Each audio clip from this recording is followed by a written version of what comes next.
Hey, what's up everybody? Most of you watching this first video are probably going to know me and you saw my posts on Facebook or Instagram or whatever. For those of you who maybe found me organically, my name's Gavin. I live in Utah and I'm a real estate agent and a real estate investor. And I'm going to basically, I decided to make a channel to share information, knowledge, that kind of thing. Because I feel like it's everywhere, but most of it has an agenda, which is to get you to buy a training course, and I'm doing it for free. So never have to buy a training course or any you know, guru type system for me, okay? I'll just give it all via YouTube slowly. So the topic for today's video was inspired by our location, which is in the middle of an apartment complex. Now, everyone loves apartments and the idea of rental properties, but most people don't know that there are actually 5 ways that rentals pay us. Everyone knows of the first way, which is cash flow, but there's 4 other dang good reasons to buy rental properties aside from immediate cash flow.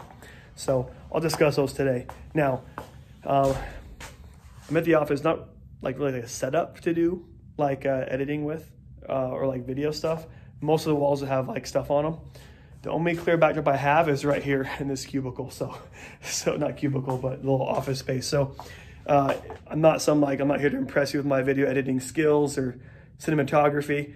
I'll learn that stuff, so as a viewer, it'll be more enjoyable for you, but for now, you just have to take the knowledge and appreciate that. So let me put you here. All right, okay. So, and because I'm extra fancy, I don't know how to edit videos and how to like insert words, so I have tape and some paper on the wall right here to talk about stuff. So like I mentioned before, the first step is the first way rentals pay us is cash flow. Cash flow is the amount of money left over after all expenses are paid. So you might have a fourplex, but that pays a $4,000 a month in rent, for example. Your mortgage is $2,700 a month, and you have your taxes and your insurance, and you have some repair costs, and maybe you have like $300 left over.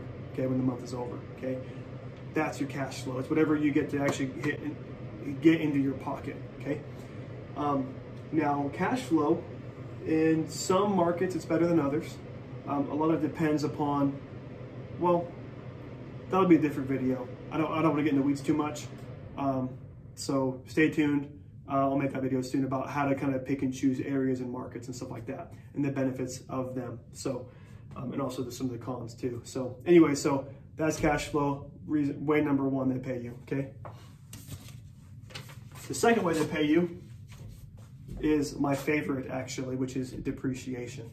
So depreciation, when most of you hear that term, you probably think of like going down. Like, I don't want to lose value. This actually is an accounting term. And it's the way that a cost is broken up over several years. So for properties, most properties is a 27.5 year like depreciation schedule. So you take the cost of that property, divide it by 27.5, and that's your annual depreciation that you can claim on your taxes, okay? And so why that's good is because it helps you save on taxes. Not to go too much into the weeds, I'm not a tax accountant, so like disclaimer there that, don't go learn more about it, but just in general, you have your income. Okay, and depreciation is especially useful for people that have a high W-2 income, right? You have like, nurses, lawyers that work for a firm, doctors that work for a hospital, but even if you have yourself employed, you still pay yourself in W-2s, right? So we all have W-2 incomes. And W-2 incomes are the way you pay the most money in taxes. And so when you have a high W-2 income, you're paying a lot in taxes, what you do is, you have your total money, and then you have like your child credits and stuff like that, and maybe some other little expenses here and there. But then you have like your adjusted gross income, and then all this is what you pay taxes on. Well, when you have a rental property, just a normal, you could be like a mechanic or a welder, be a nurse, a sales guy, whatever you are, okay? You now have a rental property, and you take that amount of depreciation, and you just reduce that down. Now this is your new adjusted gross income, okay? And you pay taxes on what's left over. So you still really made all that money, but they count the depreciation against your adjusted gross income, okay? Now, you make a whole bunch of money doing something awesome, you know, and you have a lot of properties, it really helps a lot to reduce your tax footprint, okay? This is why actually like a lot of big companies will invest in these big, beautiful office buildings. It's not just to kind of show off that they're stable, it's because it's all a big depreciation, right? They own this asset that's worth money that saves them on their taxes, okay? So it's like a win-win on both sides. So this is fantastic. I'll talk more about this in a second, okay? The third way is appreciation. Now, appreciation is the value of a property going up. Historically, over time, markets have always gone up. But there are times when crashes do happen and corrections do happen, and that can happen. Like a local market could have value depreciation, or the whole country could at the same time, like back in 2008. Okay, but appreciation is never considered guaranteed. So we never buy for appreciation. Okay, we buy for cash flow, depreciation, and the other two. We never buy only for appreciation. This is just a really nice cherry on top of the sundae, okay? Because when we do get it, we love it, but we don't buy for that. And I'll talk about this later. I know some people that bought for appreciation during like this weird scenario that happened back in probably like 2002 in Las Vegas. They bought for appreciation, and then all of a sudden the market just changed drastically, and they were underwater in that property for 18 years before they could sell it. The whole time at a negative cash flow, but they had depreciation at least. And then the next one, which is this paper, which is interest expense. Okay, so when you have, most people when they buy rental properties, they do have a loan on the property. Some people buy them cash, which is awesome, but most people buy them and they have a loan on the property, and that loan has a lot of interest, which is a tax write-off.